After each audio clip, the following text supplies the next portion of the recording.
Hello po sa inyong lahat. Ako po pala si Jeannie at ang aking asawa ay si Buddy at kayo po ay nanonood sa Team Taylor Channel. And for today's video po ay i-share ko po sa inyo yung akin pong mga isinabmit sa online application for Form N400 application for naturalization.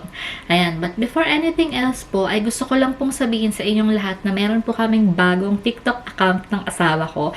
Ayan, at ang pangalan po ng bagong account namin sa TikTok ay Team Taylor Channel. So, ito po yung tungkol sa pagsasalita niya ng Tagalog, tapos yung mga iba pa po namin ganap, kaya sana po, suportahan nyo po. At ano bang term sa TikTok? Subscribe or mag-follow. Sana po, i-follow nyo po kami sa TikTok. Ayan, meron pa akong isa pang TikTok account. Ang pangalan nun ay Team Taylor YT or Team Taylor YouTube. Ayan, ito yung mga shorter videos natin about sa mga pinagdaanan ko from K1 all the way up to US citizenship. But ngayon, isa lang muna yung na-upload ko kasi kaka-start ko lang mag-upload doon kahapon. Ayan. Pero itatry ko na mag-upload ng maraming videos, and kung gusto nyong manood ng shorter videos, so punta kayo doon sa isa naming TikTok account, yung Team Taylor YT. Kung for example, nababoringan kayo dito sa YouTube kasi mas mahaba yung mga videos natin dito sa YouTube. Pero I can say na mas kompleto siya kasi may mga, dito sa YouTube mas kompleto kasi may mga how to fill out forms tayo kesa doon sa TikTok na ano lang siya, yung ako lang yung nagsasalita. Ayun. So, ngayon po, gaya nga ng nasabi ko kanina, i-share ko sa inyo yung mga isinabmit ko na mga documents sa online application ko ng N400. So, una po, ang isinabmit ko ay yung green card photo, front and back. Ayan. So, anong ginawa ko doon? So, pinicturean ko lang siya gamit yung cellphone ko. Tapos, sinave ko sa computer. And then, in-upload ko doon sa tinuro ko sa inyo last time sa previous video kung paano mag-fill out ng Form N400 online. Ayan. And then, yung copy ng marriage certificate ay isinabmit ko rin online. And then, yung next is yung birth certificate ng US citizen spouse. Pagkatapos, ang isa rin sa mga isinabmit ko ay yung joint tax return transcript for the past 3 years na makikita nyo po yun sa IRS website. So, order po kayo doon. So, pag kumuha kayo ng kopya ng IRS tax return transcript, ay wala po siyang bayad. Ayan.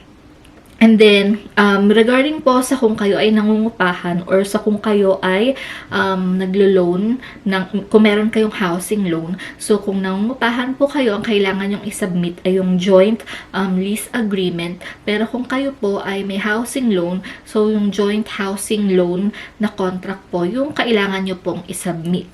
Ayan, online. And then, ang isa rin sa isinabmit ko, kailangan yung joint bank statements for the past 3 years. So, sinabmit ko as in every month.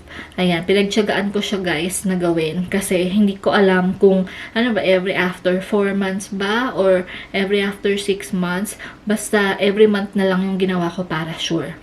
Ayan, tapos yung isa ko pang isinabmit ay yung joint health insurance policy naming mag-asawa for the past 3 years. So, ito yung kung may health insurance card kayo, tapos magkapareho kayo ng plan number ng asawa niyo and ng group number na nakalagay doon sa card. So, yung joint health insurance card. So, pinicturean ko yung mga yon and then in-upload ko doon sa N400 application form online. Yan. And then, ang isa pa sa mga isinabmit ko ay yung joint car insurance policy naming mag-asawa for the past 3 years. Ayan. So, yung mga documents na natanggap namin galing sa sa car insurance company. So, pinicturean ko yon tapos in-upload ko doon sa online application.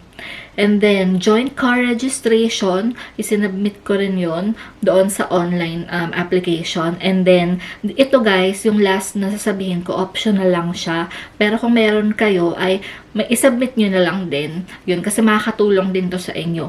So, yung report of marriage from Philippine Statistics Office, isinabmit ko rin siya sa application ko online. Ayan. So, yun po yung mga isinubmit ko na mga documents para sa aking online filing. And guys, kung meron po kayong mga anak, so yung documents regarding sa mga anak nyo, yung birth certificate, ganun po, ay huwag nyo pong kalilimutang isubmit din online.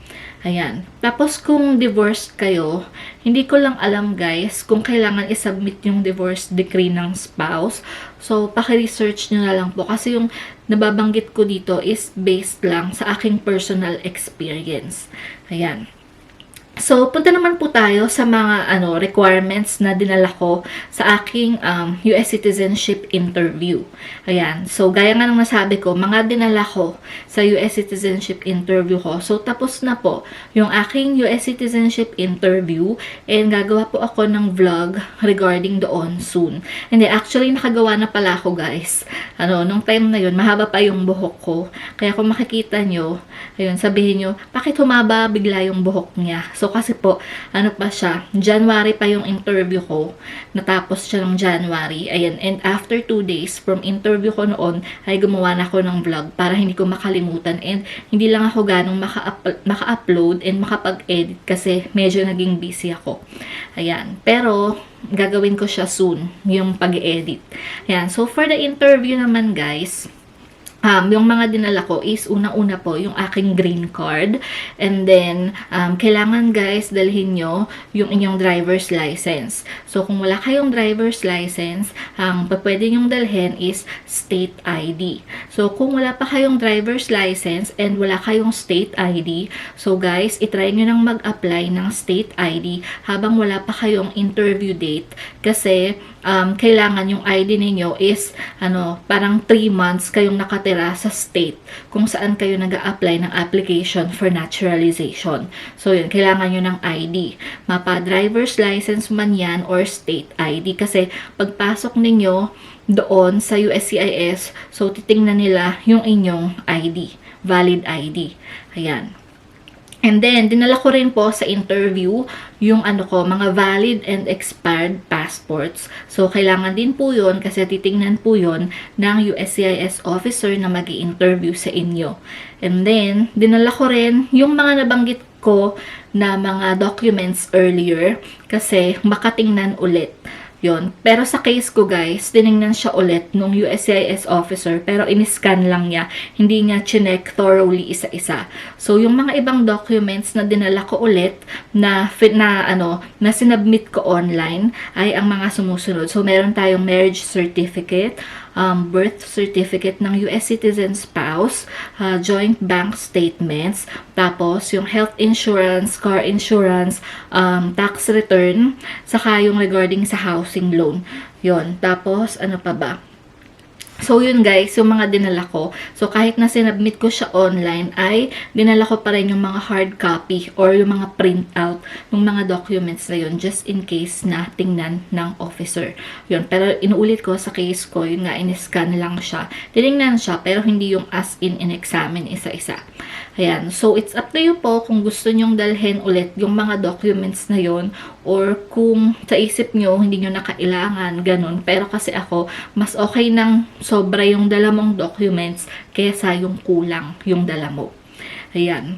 So, guys, that's all for now po muna. So, sana po may natutunan po kayo sa video natin for today regarding po sa mga documents na isinubmit ko po online sa aking application for N400. Pati na rin po yung mga documents na dinala ko po sa aking interview for naturalization. Ayan. So, that's all for now po muna sa ngayon. Thank you very much for watching. Have a good day and see you again on our next vlog. Bye for now!